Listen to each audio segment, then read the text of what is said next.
क्या कैंसर एक से दूसरे को फैल सकता है? कैंसर कभियो नहीं फैलेगा एक से दूसरे को, कभियो नहीं फैलेगा एक से दूसरे। जूठा खाइए खाइए मत खाइए, कुछ उससे कुछ नहीं फैलेगा यार, समझ में गया? कैंसर नहीं फैलता, एक से दूसरे में नहीं फैलेगा। लेकिन गांव में अगर कोई सबसे ज्यादा किसी बीमारी से डरता है तो किसे डरता है? किसे?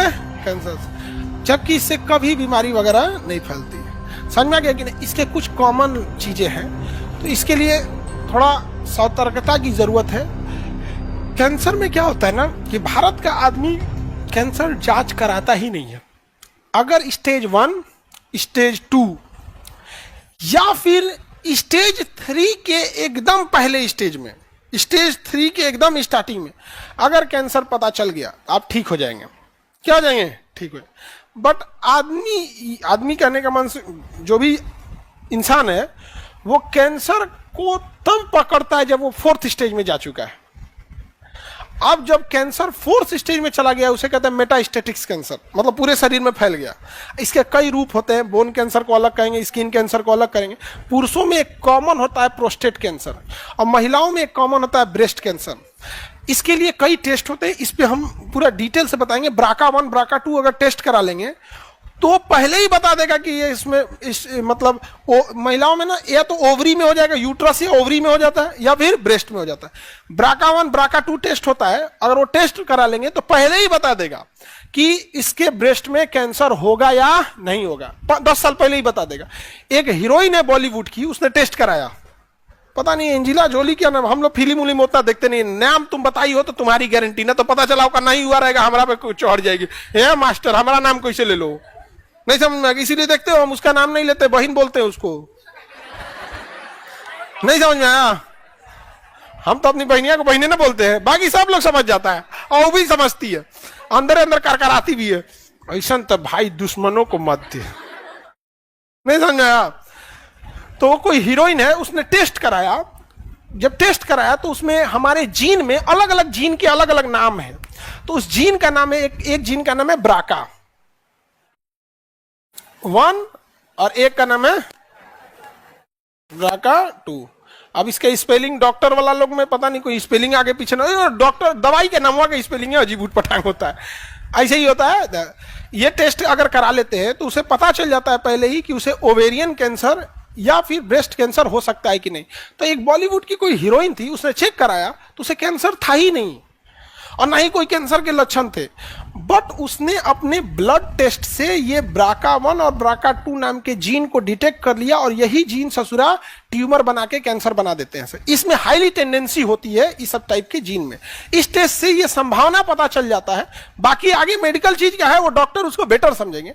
एक आप लोग एक लेमैन के हिसाब से बस इतना ही समझ सकते हैं ना कि हाँ, इससे उसने ना होने से पहले ब्रेस्ट ऑपरेशन करके सर्जरी से हटा दिया।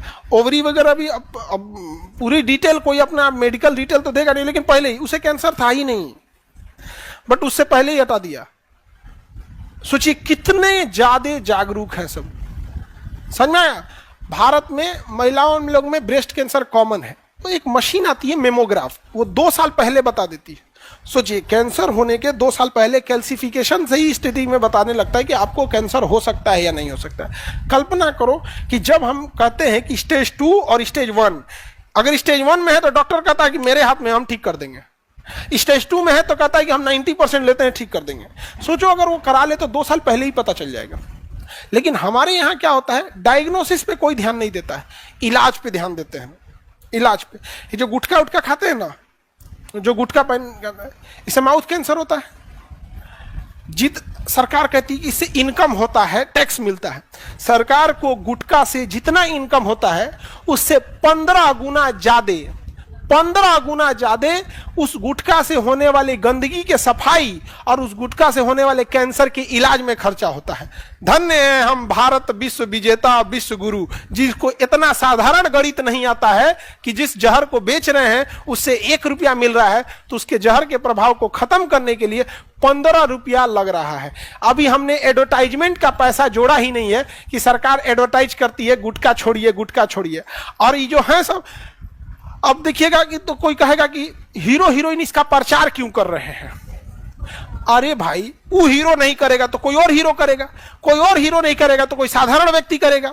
अगर प्रचार नहीं करे तो भी कोनो न कोनो खाएगा। प्रचार नए लोगों को जोड़ने के लिए है, पुरानका तो खा ही रहा है। अगर सरकार बंद कर दे, गुटखा बंद कर दे, तो बिहार के एक बहुत बड़े शत्रुघ्न सिन्हा, बॉलीवुड की हस्ती, वो तो अब उनका एक तो वो अमिताभ बच्चन, धर्मेंद्र जी और ये इन लोग का, वो जब हेल्थ डिपार्टमेंट उनके पास में था अटल बिहारी वाजपेयी के समय, उन्होंने एकदम प्रण कर लिया था कि हम इसका गुटखा लाइसेंस रद्द कर देंगे। क्या रद्द कर देंगे? क्योंकि बनाने वाली कंपनी किसी को 600 करोड़ का फायदा, किसी को 1200 करोड़ का फायदा। अब 5-6 तो कंपनी है, एक के कंपनी का 3 अलग अलग मॉडल का गुटखा है। आपको लगता है दोनों अलग है, मालिक क्या है? एक ही है, एक छोड़ तो एक रखो। उन्होंने एकदम डिसाइड कर लिया था। यहाँ पे उनका मंत्रालय चेंज करा दिया गया। नहीं समझ रहे हो? क्या चेंज हो गया? मंत्रालय। अब क्या करिएगा आप? कितना अब अपने से सोचो, अगर कोई 800 करोड़ प्रॉफिट कमा रहा है तो 100 करोड़ कहीं देने में क्या जा रहा है? उसको देख रहा है कि आदमी बैठ जाएगा तो नासिए देगा यहाँ पे। इसीलिए कहा जाता है एक बिहारी 100 पे भारी। फिल्म में उनका योगदान तो है ही है, शत्रुघ्न सिन्हा का बिहार में फिल्म में तो एक अग्रणी योगदान है उस समय का यहाँ पे। लेकिन जो ये है, ये बहुत जरूरी है। इसको आप लोग नहीं जानते थे। इनको आज भी अगर आपके घर में अगर सपोज कीजिए कि 50 आदमी भी है, कहीं गुटखा छोड़ने के लिए कैंपेन चल रहा है, आप कोई बोल देंगे उनसे तो आ जाएंगे वहां पे। आपके घर द्वार का उद्घाटन हो इसमें वो आए चाहे ना आए, अगर गुटखा छोड़ने का कोई अभियान चल रहा है तो उसमें पक्का आएंगे यहाँ पर। समझ में? हमसे ही बोल रहे थे कि आपके बच्चों को समझाएंगे, हम कहा आइए, लेकिन तुम लोग इस सब चीज को नहीं अवॉइड करना है। आप समझ में आ गया?